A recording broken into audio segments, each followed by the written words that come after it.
Ustazah ini tadi ya sebagai moderator ya atau admin dari Halal Center. Suara saya sebelumnya apakah sudah terdengar jelas? Sudah ya? Ya, Alhamdulillah.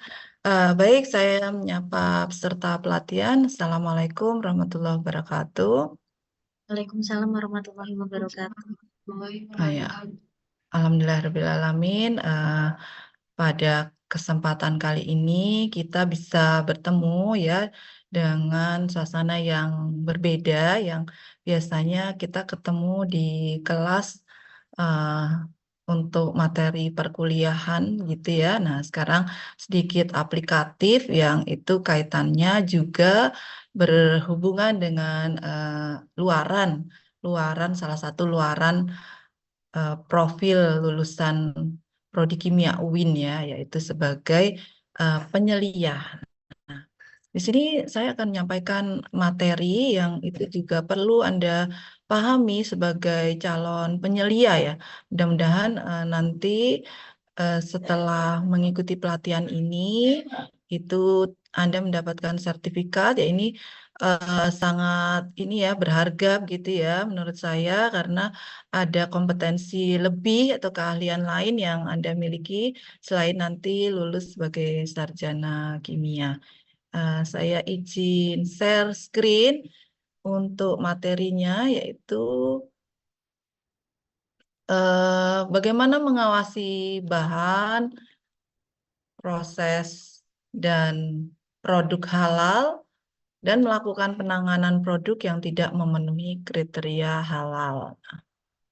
Saya slideshow, mudah-mudahan terlihat jelas ya. Bagaimana? Sudah ya? Bisa terlihat ya? Terlihat bisa, Bu. Ya, baik. Baik, terima kasih ya. Materi sebelumnya tadi sudah disampaikan bagaimana seorang penyelia itu dapat juga berfungsi sebagai auditor internal dalam proses auditor yang dilakukan rutin di dalam suatu perusahaan atau UMK ya. Eh, Memang sebaiknya dalam suatu perusahaan itu ada tim manajemen halal yang itu sendiri ya. Namun untuk skala UMK itu bisa digabung bahkan bisa seorang penyelia itu adalah pelaku usahanya langsung. Jadi bisa seperti itu khususnya untuk yang belum banyak ya memiliki eh, karyawan gitu ya. Nah, maksud dan tujuan dari penyelenggaraan pelatihan ini tentunya diharapkan nanti penyelia halal juga mempunyai kemampuan untuk mengetahui bagaimana cara melakukan pengawasan, kemudian membuat laporan dan membuat rekomendasi yang itu dapat diteruskan dalam suatu proses produk halal. Jadi harapannya peserta pelatihan, meskipun ini mahasiswa semua ya, ini mahasiswa saya semua ya, ya dalam hal ini Anda eh, statusnya sebagai peserta gitu ya, peserta pelatihan. Jadi harapannya nanti em, setelah mengikuti pelatihan, peserta dapat mengidentifikasi, memverifikasi, menganalisa, menyusun laporan dan membuat rekomendasi terkait segala proses produk halal dalam suatu bidang usaha gitu ya. Eh, Gambaran atau definisi apa itu penyelia halal mungkin sudah disampaikan sebelumnya ya pada materi-materi sebelumnya. Ini kan sudah hari kedua ya, yang ada beberapa regulasi yang me- membahas tentang penyelia halal. Nah, khususnya kita pada regulasi Undang-Undang Nomor 33 tentang JPH, Jaminan Produk Halal, pasal 1 poin 13. Jadi penyelia halal itu adalah orang yang bertanggung jawab terhadap proses produk halal. Nah, ini berarti apa namanya? Tanggung jawab yang dibebankan pada kita ya selaku nanti menjadi penyelia halal itu tentu cukup besar. karena kitalah yang bertanggung jawab terhadap seluruh proses produk halal yang berlaku atau berjalan di unit usaha tersebut. Nah, ini kan sebenarnya sudah menjadi komit ya kalau suatu usaha itu akan mendaftarkan sertifikasi halal ya. Jadi maka dia sudah berkomit bahwa segala proses yang berlaku di dalam unit usaha tersebut eh, sesuai aturan jaminan halal. Nah, maka yang paling bertanggung jawab di sini adalah penyelia. Pelaku usaha bisa berfungsi eh, juga sebagai penyelia ya. Jadi kalau tidak ada personil lain ya memang berarti pelaku usahanya gitu.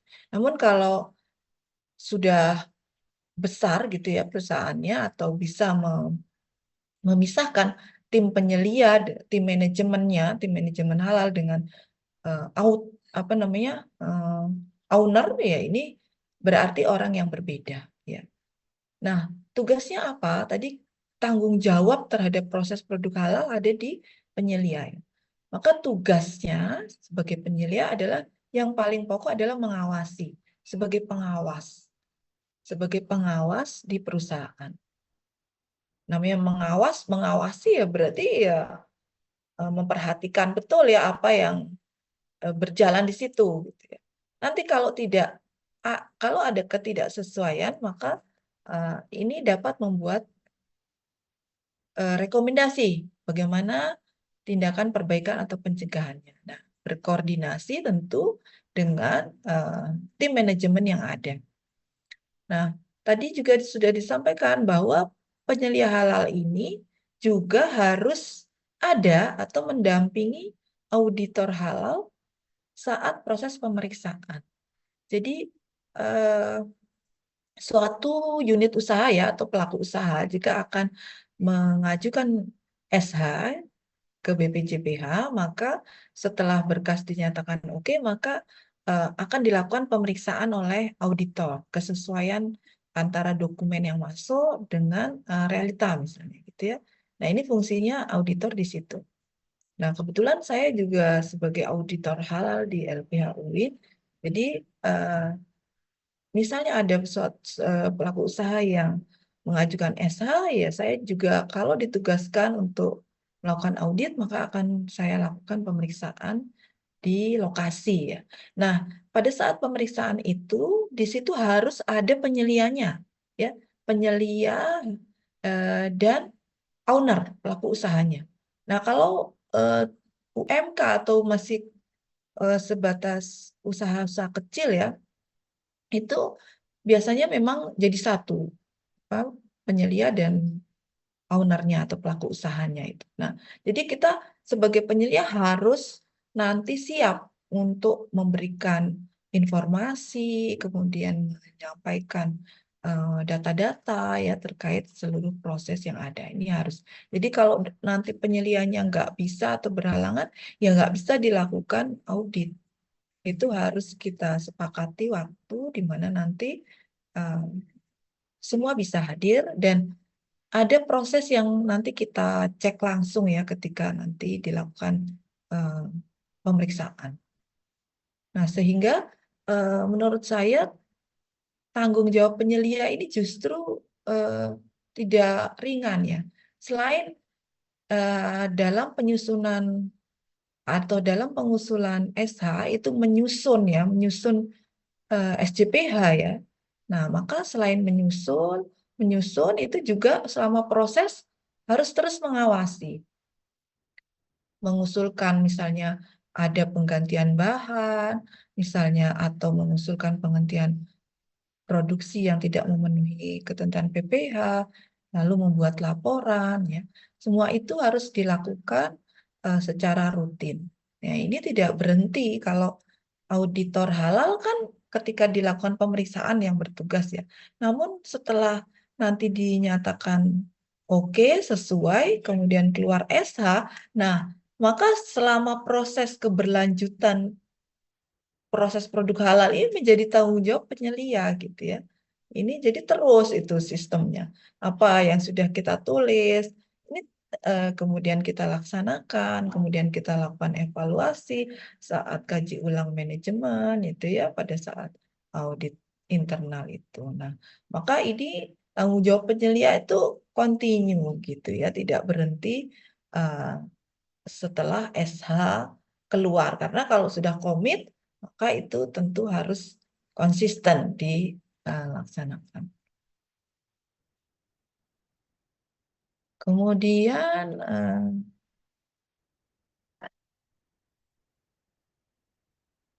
nah, prinsip prinsip pengawasannya itu tentu saja uh, namanya mengawasi ya sama halnya ketika kalau Anda ujian itu ya, ujian akhir kan pasti ada pengawas ya.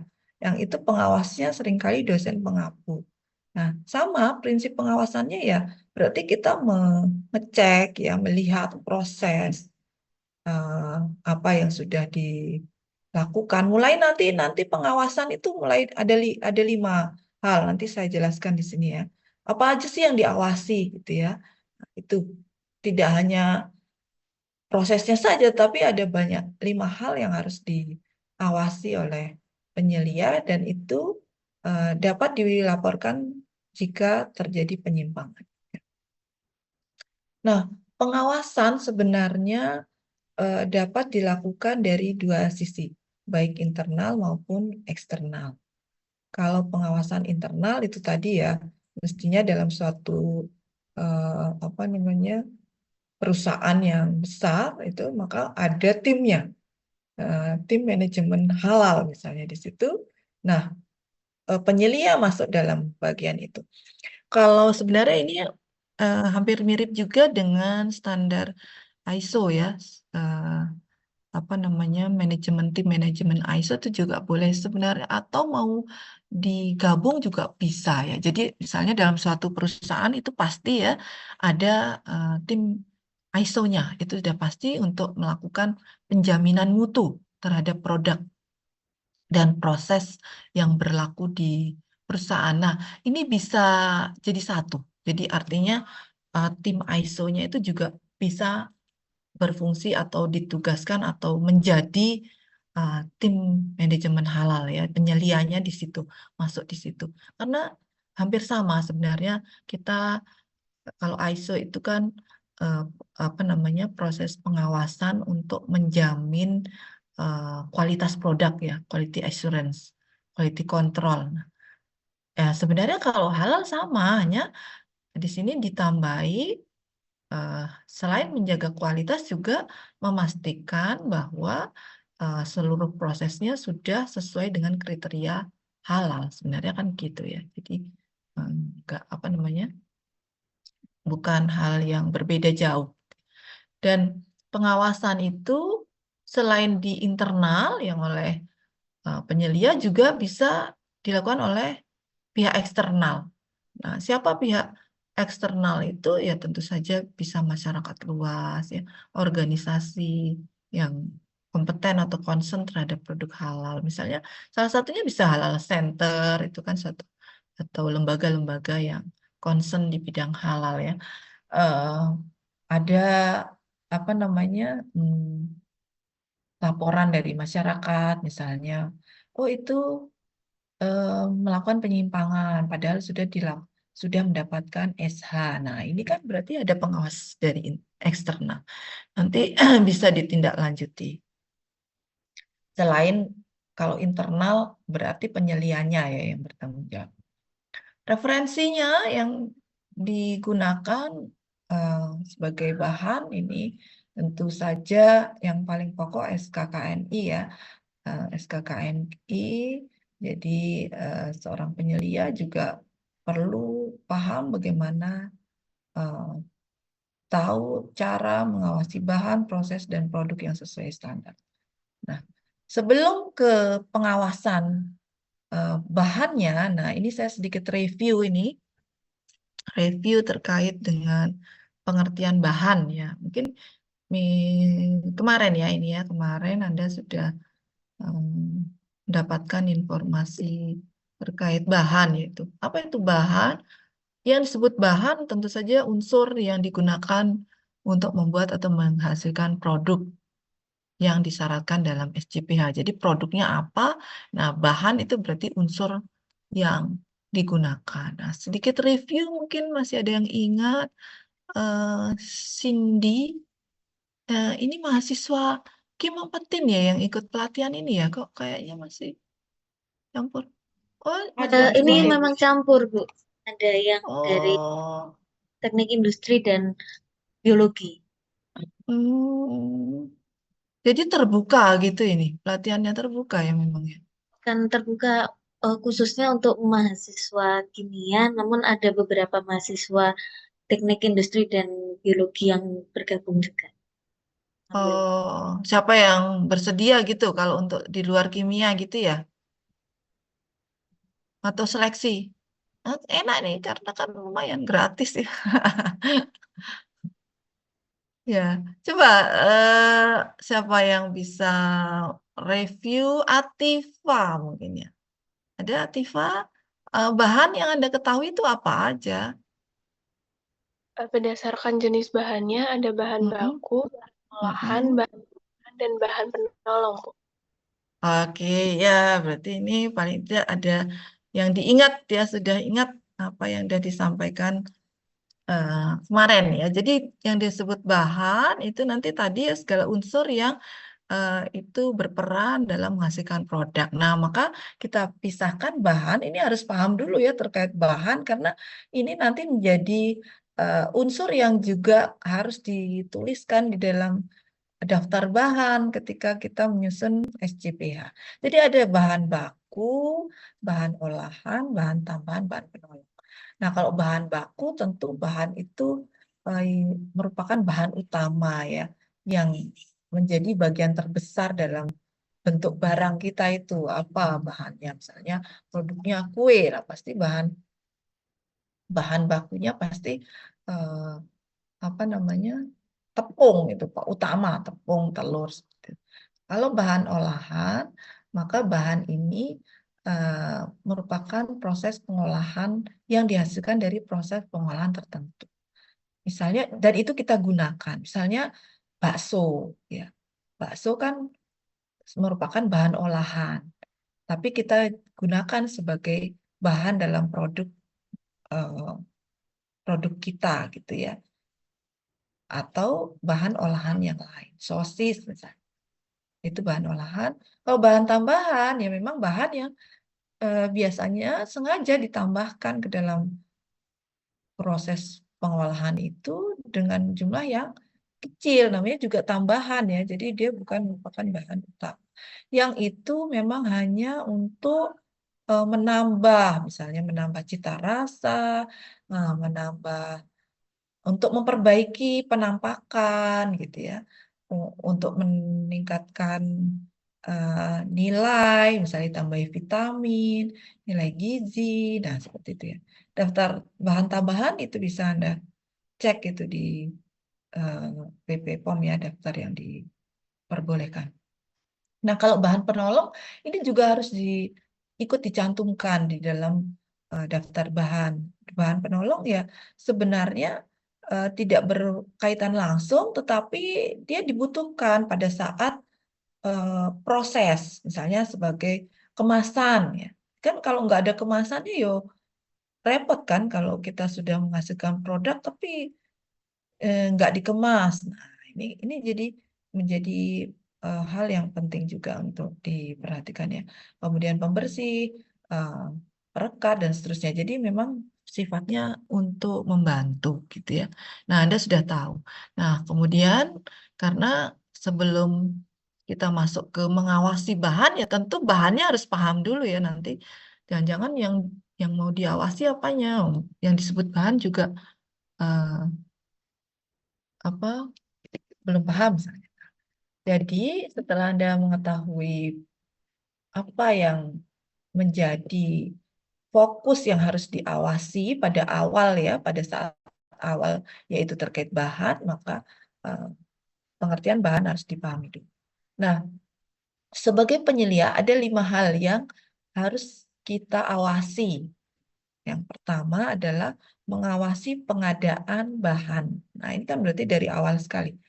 Jadi penyelia itu ketika proses pengadaan bahan ini sudah bertugas gitu. Mungkin ada tim sendiri atau ada personil yang ditugasi pada bidang pengadaan bahan. Nah, maka penyelia itu harus mengawasi proses pengadaan bahannya itu seperti apa. Memastikan bahwa bahan yang dibeli sesuai dengan daftar bahan halal. Jadi Anda kan sudah membuat dokumen tuh daftar bahan ini gitu ya yang diperlukan. Maka kan misalnya mau direalisasikan, dibeli bahan-bahannya, nah maka itu harus dicek kesesuaiannya. Kemudian kita lihat misalnya ada penggunaan bahan baru. Nah, bahan barunya masuk nggak dalam daftar bahan? Sudah sesuai prosedur nggak?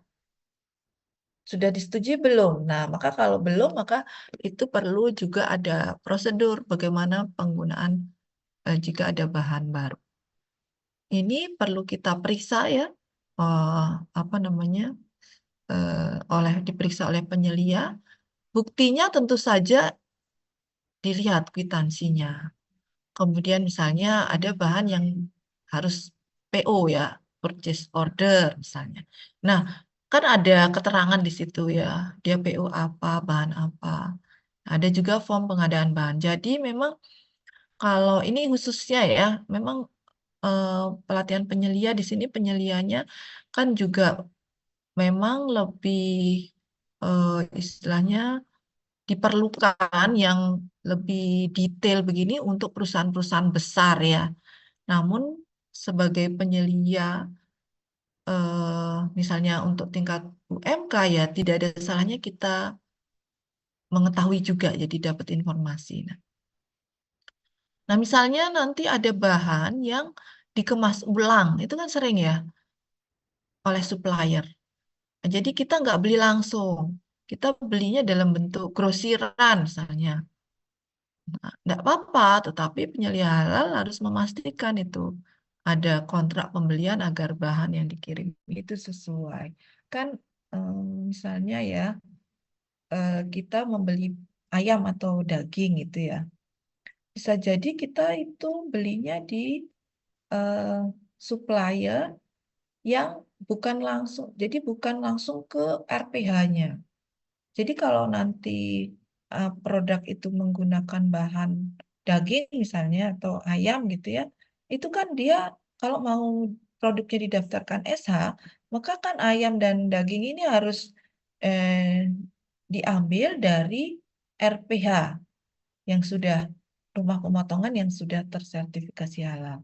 Nah, tapi bisa jadi pelaku usaha tidak langsung membeli dari RPH. Nah, dia belinya di supplier. Nah, maka harus dipastikan apakah ada kontrak gitu ya, kontrak bahwa eh, atau surat keterangan bahwa memang supplier mengambil di RPH gitu. Itu harus ada. Karena itu syarat ya. Jadi penyelia memastikan betul ini karena nanti tanggung jawabnya ada di situ. Oh, nama produknya, nomor SH-nya ya sesuai enggak, produksi di mana. Kemudian expired date-nya, misalnya produknya sampai kapan dan seterusnya ini harus dicek. Jadi begitu juga ketika nanti ada pemeriksaan oleh auditor ya, eh, itu saya juga kalau turun ke lapangan itu ngecek nota-nota. Nah, ini yang harus disiapkan sebelum diserahkan atau ditunjukkan pada auditor. Nah, penyeliannya dulu yang harus memastikan eh, apa namanya semuanya sudah sesuai. Nah, terutama juga ini yang perlu menjadi perhatian bahan-bahan yang diimpor ya. Misalnya yang agak riskan itu kan butter biasanya ya. Butter itu namun sudah banyak juga yang sudah tersertifikasi halal. Nah, itu dipastikan apakah memang eh, yang digunakan itu adalah yang sudah ber-SH. Nah, Itu yang pertama. Jadi mengawasi pengadaan. Jadi pada saat pembelian ya, pembelian bahan. Yang kedua itu setelah dibeli, terus bahannya diapakan. Ini kan juga menjadi satu proses yang harus kita tangani ya. Nah, yang kedua adalah mengawasi penanganan bahan halal. Jadi bahannya sudah dibeli, kemudian datang. Ya. Nah, ketika bahan datang, ini juga tanggung jawab dari penyelia. Jadi artinya begini, seringkali suatu perusahaan itu kan tidak setiap hari toh beli bahan itu. Nah, biasanya dia akan membeli secara berkala. Apalagi beberapa bahan ada yang PO itu tadi ya, maka itu perlu dipastikan kapan waktu-waktu pembeliannya. Nah, kemudian karena pembeliannya tidak setiap hari, biasanya belinya dalam jumlah besar. Karena biasanya juga kalau pembelian dalam jumlah yang banyak kan harganya juga lebih murah gitu ya. Nah, maka yang menjadi tanggung jawab kita adalah ketika bahan ini sudah datang. Maka penyelia itu wajib melakukan pemeriksaan terhadap bahan yang datang itu. Tentu harus ada prosedur. Jadi perlu diverifikasi sesuai prosedur.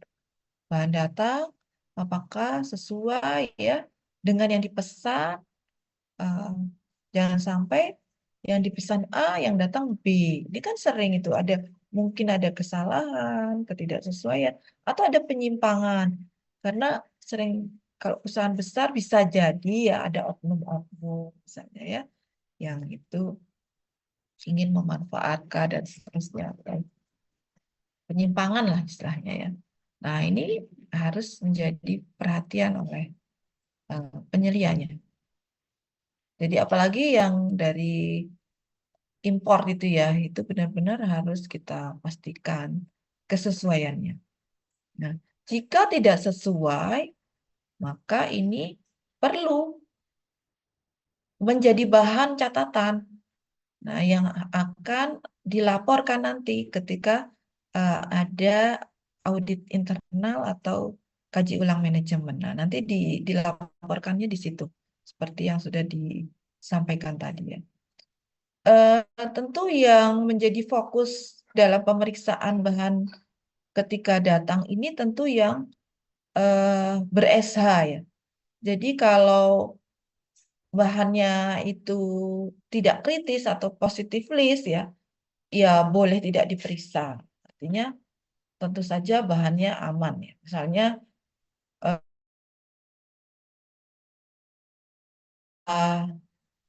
apa namanya sayuran, buah-buahan itu ya, itu masuk positif list. Jadi nggak apa-apa, nggak usah diperiksa. Kalau diperiksa semua kan ya nggak mungkin ya terlalu banyak. Maka yang memang ber-SH saja yang itu wajib hukumnya ya untuk dilakukan pemeriksaan. Ini contohnya ya. Jadi setiap perusahaan tentu harus ada SOP, SOP-nya, standar operasional prosedur terkait apa yang apa namanya tes ya. Misalnya bahan datang, nanti ada prosedurnya, keadaannya bagaimana, pengantarannya kapan, jumlah, ya. Kemudian eh, kondisi kondisi bahan itu bagaimana. Nah, ini semua menjadi tanggung jawab dari penyelia, ya. Sehingga kita bisa memberikan laporan. Kalau sudah oke, ya maka itu bisa ditandatangani. Kemudian ini contoh. Nah, ini bisa kita cek. Jadi eh, apa namanya? Contoh ya, misalnya yang import ya. Nah, ini bisa kita lihat di website resminya. Misalnya dia ngambil dari mana? Gini kan ini yang paling riskan itu yang produk-produk olahan ya. Misalnya keju, kemudian tadi butter, ya itu ya. Nah, begitu juga eh, apa namanya produk-produk lain yang ada SH-nya itu bisa kita cek di eh, si halal itu ya. Di si halal dengan kita cek nomor SH-nya itu nanti akan muncul produknya apa, dari produsen mana gitu. Itu akan muncul. Anda sebagai kita sebagai penyelia juga wajib itu ya, wajib melakukan pengecekan sebelum dicek oleh auditor. Ya, beberapa bahan yang apa namanya diimpor ya, jadi BPJPH dalam hal ini sudah banyak melakukan kerjasama penandatanganan dengan LHLN, jadi lembaga halal luar negeri untuk beberapa produk-produk yang masuk ke Indonesia ya. Karena kita tahu sekarang ini kan banyak sekali makanan-makanan yang beredar, yang itu tidak hanya makanan lokal ya. Bahkan Gen Z ini sering kali kan ini apa hmm, suka makanan-makanan Jepang, Korea kayak gitu ya. Timur Tengah sekarang sudah banyak. Nah, tentu saja itu bahan-bahannya kan pasti ini diimpor itu. Jadi pasti itu biasanya didatangkan dari negara asalnya. Nah, ini beberapa LHLN yang sudah melakukan MRA, Mutual Recognition, dengan pihak BPJPH di Indonesia ya, itu banyak. Nah, ini kalau ini daftar yang eh, apa namanya juga sedang ya, sedang membuat kesepakatan dengan BPJPH untuk penyelesaian asesmen keberterimaan sertifikat halal luar negeri. Ini sudah banyak. Sehingga jika rumah restoran itu restoran Jepang atau Korea misalnya ya sudah tersertifikasi halal itu, maka kita akan lebih nyaman gitu untuk mengkonsumsinya ya. Eh, Terutama kalau di Indonesia saya kira lebih aman. Kalau yang di luar negeri nih ya, yang sebenarnya masih eh, belum banyak ya, karena mungkin juga eh, belum menjadi mayoritas gitu ya Muslim di sana, sehingga agak sulit, bukannya tidak ada ya, tetapi agak sulit itu mencari makanan yang halal. Nah, jadi itu kita kembali ke sini ya, setelah barang datang, maka penanganan terhadap bahan itu tentu juga perlu diperhatikan proses penyimpanannya. Nah, itu tadi ya, seperti saya sampaikan, kan tidak dibeli dengan waktu yang sering, tapi jangka waktunya berkala, kemudian dibeli dalam jumlah besar. Nah, maka perlu dipastikan penyimpanannya. Penyimpanannya itu apakah sudah sesuai dengan standar penyimpanan bahan halal. Ini eh, harus dipastikan bahwa penyimpanan bahan itu aman ya, aman, tidak terkontaminasi, kemudian tidak bercampur ya dengan bahan-bahan yang dirasa itu ya bisa mencemarkan atau mengkontaminasi. Kemudian letaknya di mana, jangan sampai eh, tempat penyimpanannya juga kurang bersih atau kurang sehat, misalnya dekat kamar mandi, misalnya ya, atau dekat dengan, eh, misalnya ini kalau UMK itu ya kita masih banyak pemakluman gitu ya, kadang dapurnya atau tempat penyimpanannya itu masih campur gitu ya dengan dekat, bukan campur ya, dekat dengan misalnya kandang apa gitu ya. Nah ini memang menjadi perhatian ini sebenarnya, menjadi perhatian. Paling tidak kita bicara yang sesuai dengan prosedur ya, bahwa kita harus memastikan tempat penyimpanannya itu juga sesuai dengan standar penyimpanan bahan halal. Itu harus dipastikan. Kemudian sampai ke setelah disimpan, tentu ada proses distribusi nih, distribusi ke bagian produksi. Karena kan apa namanya bahan ini tidak langsung digunakan. Setelah disimpan, nah ketika akan diproduksi baru kan diambil gitu ya atau digunakan. Nah, itu ada proses di situ, ada proses mulai dari diterima sampai dikirim, bahan dikirim ke bagian produksi itu kan bisa jadi gudangnya tidak sama tempatnya, itu kan bisa ya. Untuk perusahaan besar kadang kan tempat penyimpanan gudang sama produksi kan berbeda. Itu ada proses pengantaran di situ, pengiriman di situ. Nah, itu juga menjadi eh, tanggung jawab penyelia untuk memastikan bahwa bahan bahan itu dapat diterima dalam keadaan yang baik, tetap baik oleh bagian produksi.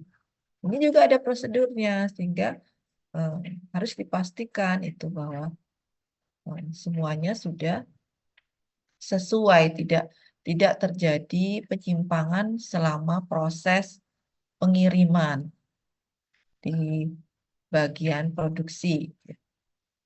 Harus dipastikan kendaraannya, kemudian nanti yang menerima siapa, gitu ya.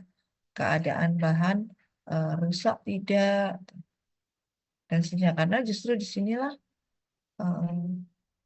proses awal itu dimulai ya. Untuk diproduksikan bahannya itu harus dipastikan dalam keadaan baik ya, ketika akan diproses gitu. Selanjutnya proses yang ketiga. Nah, sebelum saya lanjutkan, silakan kalau misalnya mau diselangi pertanyaan boleh ya. Kalau misalnya mau bertanya, jadi tidak monoton saya semua yang menyampaikan ya. Ada misalnya? Ya, kalau belum saya lanjutkan ya. Jadi sampai mana ya? Sekarang proses yang ketiga yaitu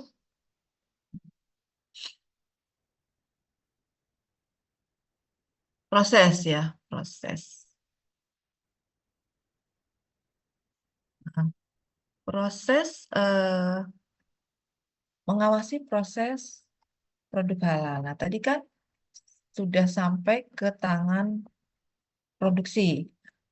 Berarti sekarang prosesnya harus diawasi juga, diperhatikan apakah tempat, alat, dan prosedurnya sudah sesuai dengan persyaratan standar. Nah, begitu juga ketika dilakukan pemeriksaan ya oleh auditor ya. Auditor misalnya datang melakukan pemeriksaan, maka di situ penyelianya nanti yang ditanya itu. Apakah prosedurnya sudah sesuai belum? Yang dia lakukan seperti apa ya? Personilnya, baik personil maupun fasilitas yang ada di situ, apakah semua sudah sesuai dengan kriteria yang di aturan yang sesuai dengan SCPH. Ya. Proses pencuciannya misalnya ya, apa namanya, apakah sudah sesuai syariat Islam, kemudian misalnya menggunakan bahan ayam atau daging itu, maka harus sesuai dengan syariat Islam. Nah, ini memang menjadi keprihatinan ya, ini sebagai contoh ya,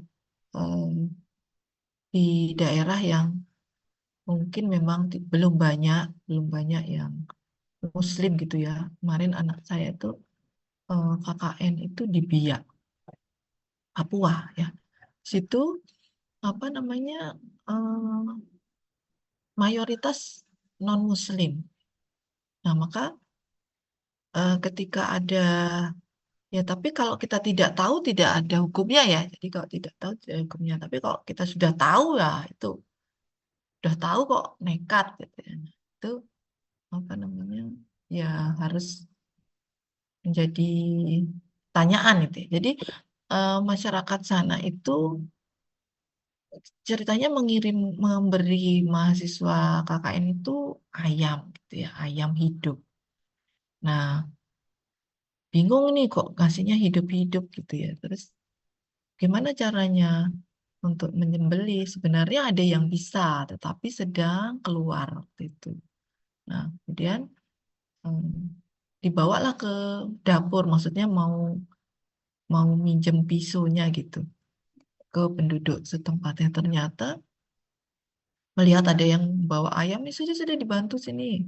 Nanti terima sudah bersih lah mahasiswa kalau mau dimasak, diolah, silahkan gitu. Nah, kemudian eh, ternyata cara menyembelihnya ya bukan disembelih ya. Ya Allah, itu juga membuat kaget banyak mahasiswa yang ada di situ itu. Jadi itu langsung dipelintir gitu ya anunya, apa namanya, ayamnya itu, sehingga tentu saja itu sangat tidak sesuai syariat ya. Kaget gitu ya karena melihat langsung kok prosesnya begitu gitu ya, tidak disembelih, tidak ya tidak sesuai lah. Kalau nggak tahu malah nggak tahu juga ya saya nggak bisa jawab ya. Tapi ini kan ngelihat langsung ya. Jadi otomatis itu sudah tidak halal ya dari sejak penyembelihannya. Nah ini masuk dalam bagian proses ya. Saya jadi memang agak khawatir ini kalau misalnya kita berada di tempat-tempat ya, kalau di situ mayoritas non-Muslim itu ya memang terus terkait makanannya gimana ya. Ya sudah kita berasa nggak mau tahu aja ya gitu ya. Nah, tapi kalau seperti kasus yang tadi lihat langsung bagaimana proses ayam itu dipelintir gitu kan, waduh sehingga darahnya kan nggak keluar itu. Jadi apa namanya, eh, tentu saja ini sudah tidak halal. Nah, setelah itu benar dikasihkan ke mahasiswa udah bersih gitu, tapi mahasiswanya karena udah melihat langsung prosesnya nggak ada yang berani megang, nggak berani megang, nggak berani ngolah. Akhirnya ayam itu tetap ada di freezer, jadi diberi freezer gitu di tempat lokasi itu, diberi tetap ada di situ, nggak ada yang berani ngolah sampai mau pulang. Jadi utuh gitu ya nggak berani diolah karena nggak ada yang berani mengkonsumsi. Nah, jadi itu kita sebagai penyelia ya, kalau misalnya nanti berada dalam suatu tim tim usaha yang itu di situ ada menggunakan bahan bahan kritis, nah prosesnya itu harus dipastikan bahwa sudah sesuai dengan eh, kriteria halal. Selain prosesnya, tempat, alat, itu memastikan juga kebersihannya, proses pencuciannya, ya. Kemudian siapa yang bertanggung jawab di situ, ya, bagian dapurnya itu. Nah, ini memang seharusnya itu sudah pernah ikut pelatihan atau paling tidak pernah atau pernah dilakukan sosialisasi. Jadi paling tidak tahu ya. Bisa jadi seperti kasus yang tadi saya sampaikan tadi, bisa jadi karena mereka kan tidak tahu gitu ya, nggak tahu ada proses yang sebenarnya lebih sesuai prosedur dan halal itu. Tapi kalau tidak tahu, belum tahu, nah kan repot. Maka paling tidak personel yang bertanggung jawab, misalnya kepala dapur atau bagian dapurnya itu apa namanya, eh, harusnya sudah ikut pelatihan ya. Nanti kalau belum, maka itu juga menjadi apa namanya, eh, tanggung jawabnya penyelia untuk memberikan sosialisasi, paling tidak informasi bagaimana yang seharusnya. Itu jadi dari prosesnya ya, dan tentu catatan-catatan itu apa yang sudah dilihat itu harus dilaporkan ini ya. Ini laporan pencatatan misalnya apa namanya prosesnya bagaimana dan mungkin varian produknya ada lebih dari satu ya. Ini semua harus eh, diperiksa apa diawasi oleh penyelia. Nah, ini contoh seperti juga kita kan pernah atau sering melihat itu ya kalau eh, di mall gitu ya misalnya di mall atau di rumah sakit atau di tempat-tempat umum lainnya yang sekiranya di situ ada quality assurance-nya juga ya, bagian dari quality control itu kan sering ada form ya di balik pintu itu biasanya kalau di kamar mandi ya, itu kan ada catatan bagaimana kondisi pada hari ini, prosesnya ketika sebelum digunakan atau misalnya pagi, nanti di sini kan ada prosedur ya, pemeriksaan itu dilakukan setiap kapan. Jadi pencucian alat atau mesin, dan biasanya kalau perusahaan besar kan mesin-mesin itu ada waktu pencuciannya tertentu, misalnya ya. Nah, itu juga sama di fasilitas umum kan ada pengecekan apakah kondisi bersih, eh, apa yang rusak dan seterusnya, kemudian ini habis dan seterusnya itu kan dilaporkan ada catatannya. Nah, itu begitu juga dengan proses produk halal ini ya. Jadi eh, penyelia perlu memastikan bahwa kondisi saat proses produk itu semuanya baik, ya, kondisi baik. Ya sudah yang ketiga ya, jadi yang pertama kita pengadaan bahan, proses eh, ketika bahan datang, ya penanganannya, penanganan bahan, kemudian proses produknya, ketika proses memproduksi. Nah, keempat produknya. Jadi artinya langkah selanjutnya yang dilakukan mengawasi penanganan produk. Nah, ini sekarang udah jadi produknya. Maka juga itu menjadi tanggung jawab penyelia bahwa kita harus memastikan produknya sesuai dengan kriteria SCPH. Kita perlu memastikan bahwa produk kita itu sudah eh, sesuai dan nanti disimpan juga di tempat yang sesuai dengan prosedur halal, yaitu apa? Tentu tidak terkontaminasi dengan sesuatu yang tidak halal atau najis ya. Jadi itu tadi seperti saya sampaikan tadi kadang tempat dapur ya, dapur eh, pembuatan untuk dapur proses itu dekat dengan kamar mandi misalnya. Nah, ini kan sebenarnya dari segi apa ya higienitas ya itu kan agak riskan ya. Atau di pelataran ya, jadi di halaman.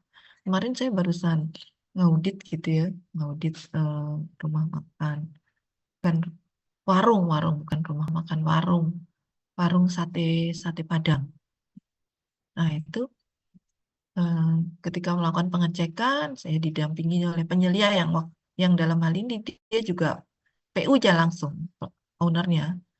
Nah itu dapurnya itu dia masaknya tuh di bawah gitu loh, di di halaman gitu, di halaman belakang gitu ya. Nah itu sebenarnya agak riskan juga untuk di bawah gitu kan nanti produknya jadinya juga di situ ya otomatis ya. Nah, produknya itu apakah tidak terkontaminasi dengan yang najis misalnya kan riskan kalau di bawah itu kan misalnya ada kucing gitu ya lewat-lewat misalnya ya. Kemudian kalau di bawah itu juga kan riskan kalau tempat tidak bersih itu. Mungkin ada tikus mungkin ya. Nah, ini sebenarnya eh, tidak direkomendasikan yang seperti itu, gitu. Tapi kami kemarin memastikan bahwa itu hanya proses istilahnya preparasinya saja, penyiapannya saja. Tapi masaknya untungnya nggak di situ, itu masaknya di tempat yang tidak di bawah. Kemudian setelah produk jadi, nah itu dibawa ke dalam, jadi lebih aman ya. Sehingga kemarin kami memastikan tempat nyimpannya di mana produk yang sudah jadi itu. Nah ternyata itu di dalam dan cukup bersih. Hal-hal ini yang riskan ya, khususnya untuk restoran dan catering ini. Itu juga kita harus memastikan produknya yang sudah jadi itu, nanti disajikannya itu eh, menggunakan apa. Karena alat penyajiannya juga harus khusus ya. Tidak boleh campur juga. Jadi piring ya, kemudian sendok, terus apa namanya, lepeknya itu, piring kecil, piring mangkok, dan seterusnya, itu juga harus produknya eh, sudah tersertifikasi halal. Karena ternyata porselin itu kan ada yang dibuat dari bahan yang tidak halal, ya, dari tulang. Itu ada, sehingga kalau restoran mau mendaftarkan SH, ya, itu pengecekannya nanti semuanya, tidak hanya bahan baku tadi. Makanya yang namanya bahan itu kan itu ada bahan baku, bahan eh, tambahan, bahan penolong itu tadi, bahan olahan. Nah, itu alat-alat penyajian itu masuk ke bahan penolong. Dia juga harus dipastikan sudah ber-SH dan tidak boleh dicampur, harus khusus. Nah, saya eh, salut juga, ada suatu hotel itu ketika saya pernah ke eh, Bangkok ya, Bangkok, Thailand, itu restorannya aja dipisah ya. Jadi membuat kita tuh nyaman gitu ya, kalau kita tidak salah masuk resto gitu di hotelnya itu. Jadi hotelnya itu biasanya kalau hotel restorannya jadi satu kan. Nah ini enggak, dia misah. Ada yang restoran halal, ada yang restoran umum. Nah, untuk eh, apa namanya, kenyamanan, tentu saja kita ya masuk ke restoran yang halal saja. Karena kalau restoran sudah ber-ESA, tentu dia sudah memenuhi semua kriteria halal, termasuk penyajiannya, alat-alat yang digunakan. Gitu. Nah, kemudian selain penyajian juga eh, penyimpanan ya, karena produk bisa jadi tidak langsung diberikan ke konsumen ya, tapi bisa juga disimpan dan distribusinya. Distribusinya itu kemana, itu juga menjadi tanggung jawab penyelia untuk memastikan bahwa semuanya sudah sesuai dan tidak terjadi penyimpangan, gitu ya. Jadi eh, mampu ditelusur produknya itu sehingga nyampe ke konsumen itu tetap dalam kondisi yang baik, ya. Nah, ketika diproduksi, sudah jadi produksi, kemudian akan didistribusikan. Nah, itu proses serah terimanya itu juga eh, perlu apa namanya? Ya oke. Perlu dipastikan ya. Nah, yang terakhir ini proses pengawasannya, pengawasan terhadap pengembangan produk. Tadi saya menyatakan ada 5 proses pengawasan yang menjadi tanggung jawab dari penyelia ya. Ini yang kelima, yaitu mengawasi pengembangan produk halal. Eh, Sekarang itu banyak pelaku-pelaku usaha yang melakukan inovasi ya.